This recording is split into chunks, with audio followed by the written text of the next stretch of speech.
రాష్ట్రంలో కూటమి ప్రభుత్వం ఏర్పాటయ్యి 19 ఏళ్లు పూర్తవుతున్నా సరే ఈరోజు నిరుద్యోగులకు ఇచ్చినటువంటి హామీ ఏ ఒకటి కూడా నెరవేర్చలేదంటూ కూడా విజయనగరం పట్టణ పరిధిలో ఉన్నటువంటి ఏఐవైఎఫ్ సంబంధించిన నాయకులంతా కూడా రోడ్డెక్కిన పరిస్థితి కనిపిస్తుంది. ఇదే క్రమంలో మరొక భిక్షాటన కూడా చేస్తున్నారు. ఏదైతే రాష్ట్ర ప్రభుత్వం కూటమి ప్రభుత్వం అయితే ఎన్నికలకు ముందుకు ఇచ్చినటువంటి హామీలు ఏవైతే ఉన్నాయో నిరుద్యోగులకు సంబంధించినటువంటి 3,000 రూపాయలు గుర్తు కూడా ఇవ్వలేదు. అదేవిధంగా వీళ్ళకి సంబంధించినటువంటి జాబ్ క్యాలెండర్ కూడా ఇంతవరకు కూడా రిలీజ్ చేయలేదంటే కూడా ఆందోళన ఆవేదన వ్యక్తం చేస్తూ భిక్షాటన కార్యక్రమాన్ని కూడా చేపడుతున్న పరిస్థితులు కనిపిస్తున్నాయి. అసలు ఏం జరుగుతుంది ఏంటనే వాళ్ళ మాటలు తెలుసుకునే ప్రయత్నం అయితే చేద్దాం. చెప్పండి, ప్రధానంగా ఈరోజు కేంద్ర రాష్ట్ర ప్రభుత్వాలు ఈరోజు యువతపైన తీసుకొచ్చినటువంటి ఏ విధంగా కనిపిస్తూ ఉన్నాయి, ముఖ్యంగా ఈరోజు రాష్ట్ర ప్రభుత్వం తీసుకునే చర్యలు ఏ విధంగా ఉంటున్నాయి, ఇచ్చిన హామీలు ఏంటి, ఈరోజు ఎందుకు మీరు భిక్షాటన చేస్తున్నారేంటి?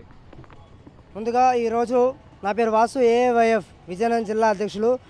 ఈరోజు రాష్ట్ర ప్రభుత్వం ఎన్నికై కూటమి ప్రభుత్వం ఎన్నికై 1.5 సంవత్సరం అవుతుంది. ఆనాడు ఎన్నికల్లో చంద్రబాబు నాయుడు కుమారుడు అయినటువంటి నారా లోకేష్ గారు యువకుల పాదయాత్రలో ఎన్నో హామీలు ఇవ్వడం జరిగింది. నేటికి కూడా హామీలు అమలు చేయక ఈరోజు యువతని తప్పుదోవలు పట్టించే విధంగా ఈరోజు ప్రభుత్వాలు పరిపాలిస్తూ ఉన్నాయి. ఈరోజు యువత ఉద్యోగాలు లేక తప్పుదోవలు పడుతూ గంజాయికి బానిసలు అవుతూ ఉన్నారు. గత ప్రభుత్వంలో కూడా జగన్మోహన్ రెడ్డి గారు జాబులు ఇస్తామని చెప్పేసి మోసం చేసి యువతని గాలికి వదిలేసే పరిస్థితి ఆనాడు ప్రభుత్వంలో చూసాం. ఈనాడు కూడా రాష్ట్ర ప్రభుత్వం కుటుంబ ప్రభుత్వం చంద్రబాబు నాయుడు గారు కూడా ఈనాటికి కూడా ఎటువంటి హామీలు అమలు చేయకుండా నిరుద్యోగ భృతి కింద 3,000 రూపాయలు ఇస్తామని చెప్పేసి హామీ ఇవ్వడం జరిగింది.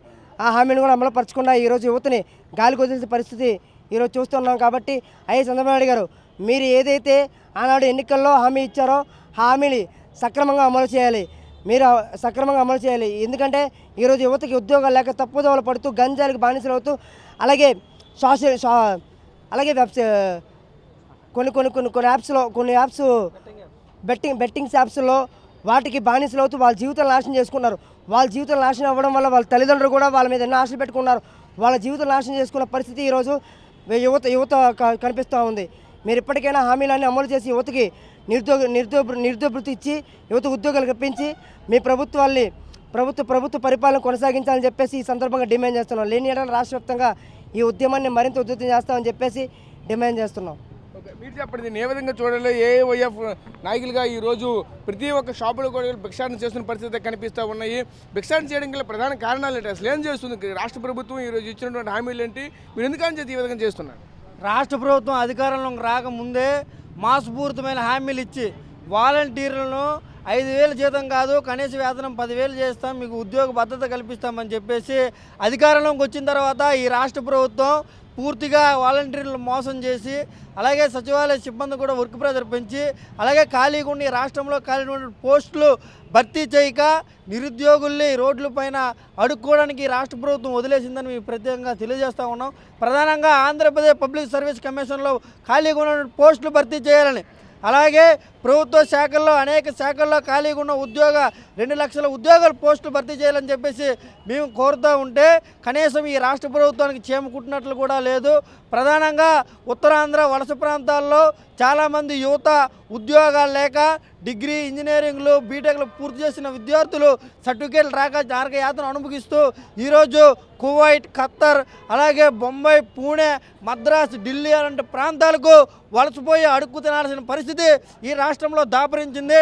కావున ఈ రాష్ట్ర ప్రభుత్వాన్ని మేము ఒకటే అడుగుతూ ఉన్నాం, నువ్వు అధికారంలోకి రావడానికి మాకు మీ యొక్క విద్యాశాఖ మంత్రి నారా లోకేష్ గారు యువగళం పాదయాత్రతో మీరెక్కడికి రాష్ట్రం విడిచి వెళ్ళిపోవడం అవసరం లేదు, మీ అందరికీ ఉద్యోగాలు ఇస్తాం, ఉద్యోగ భద్రత కల్పిస్తాం, కనీస మీ అందరి సౌకర్యాలను కూడా తీరుస్తామని చెప్పేసి అధికారంలోకి వచ్చిన తర్వాత మాట చెప్పి ఈరోజు నిరుద్యోగులందరినీ మోసం చేస్తున్నటువంటి ఏకైక రాష్ట్ర ప్రభుత్వం ఈ ఎన్డీఏ ప్రభుత్వం. కావున మేము ప్రధానంగా డిమాండ్ చేస్తూ ఉన్నాం, ఈ నిరుద్యోగులందరికీ కూడా నువ్వు ఉద్యోగాలు కల్పించిన ఎడల కనీసం ఒక 5,000 రూపాయలు 3,000 రూపాయలు నిరుద్యోగ భృతి ఇవ్వాలని మేము కోరుతూ ఉన్నాం.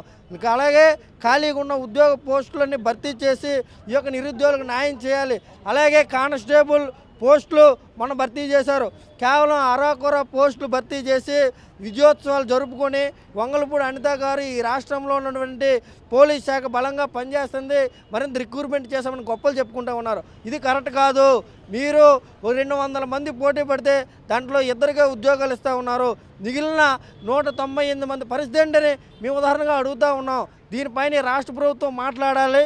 ఈ మాట్లాడినల్లా ఇప్పుడు డిప్యూటీ సీఎం పవన్ కళ్యాణ్ గారు ఏదో ఉత్తరాంధ్ర వాసులు అందరూ కూడా మిలిటరీల్లో, నావీల్లో, ఎయిర్ ఫోర్సుల్లో అత్యంత సార్థకతవంతులు, ఈ ఉత్తరాంధ్ర నుంచే ఎక్కువ మంది సెలెక్ట్ అవుతున్నారని మీరు ప్రగల్భాలు పలుకుతూ ఈ రాష్ట్ర ప్రభుత్వాన్ని మోసం చేస్తూ, ఇలాగే ఈ రాష్ట్ర ప్రజలు మోసం చేస్తూ మభ్య పెడుతూ మీరు పబ్బాలు కట్టుకుంటూ ఉన్నారు.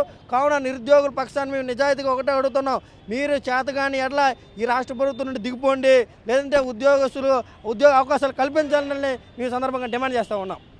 సో చూసాం కదా, ముఖ్యంగా చూసుకుంటే వీళ్ళంతా కూడా ఈరోజు భిక్షాటన కార్యక్రమం కూడా చేసిన పరిస్థితి. ఇంకా ఇక్కడ మాట్లాడడం కూడా ఇంకొంతమంది అయితే ఉన్నారు, వాళ్ళతో కూడా మాట్లాడే ప్రయత్నం ఇచ్చారు. చెప్పండి, ప్రధాని మీ డిమాండ్స్ ఏంటి, ఏం కావాలి, భిక్షాటన ఎందుకు చేస్తున్నారు, రాష్ట్ర ప్రభుత్వం ఎటువంటి హామీలు ఇచ్చింది, ఎటువంటి హామీలు మరిచింది, ఎందుకు ఈరోజు రోడ్డున పడ్డారు? నా పేరు వెలగ రాజేష్, ఏవైఎఫ్ జిల్లా సహా కార్యదర్శి.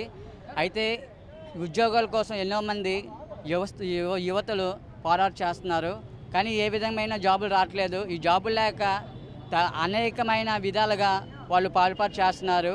గంజాయి అని, అలాగే డ్రగ్స్ కానీ అనేక అలవాటు పడిపోయి ఇంట్లోని వాళ్ళకు చట్టనేమి తెస్తున్నారు. ఎందుకంటే ఉద్యోగులు వస్తే ఎవరు ఉద్యోగులను వెళ్ళిపోతారు, కానీ ఉద్యోగం లేక ఈ రోడ్డు మీద పడడానికి కారణం ప్రభుత్వమే. ఆ ప్రభుత్వం ఏది అమలు చేయాలో అనుకుంటుందో అమలు చేసి ప్రతి ఒక్కరికి న్యాయం జరగాలని, అలాగే వాళ్ళ తల్లిదండ్రులు ప్రతి ఒక్కరు ఆశ పెట్టుకున్నారు నా కుమారుడికి ఉద్యోగం వస్తే బాగుంటుందని, కానీ ఇప్పటి వరకు అది నెరవేరలేదు. కానీ ఇప్పుడైనా సరే ప్రభుత్వం కళ్ళు తెరుచుకొని అందరికీ న్యాయం జరగాలని ఏ వైపు తరపున డిమాండ్ చేస్తున్నాం.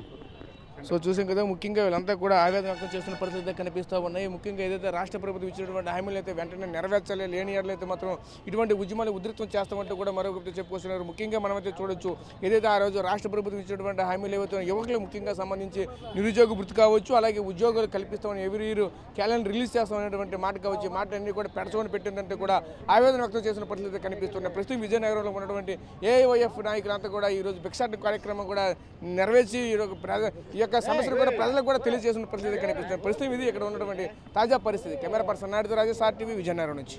Local to global news at your finger tips. మీ చేతిలో ఒక ఆయుధం. Download Raw TV app. Media legend Ravi Prakash is back.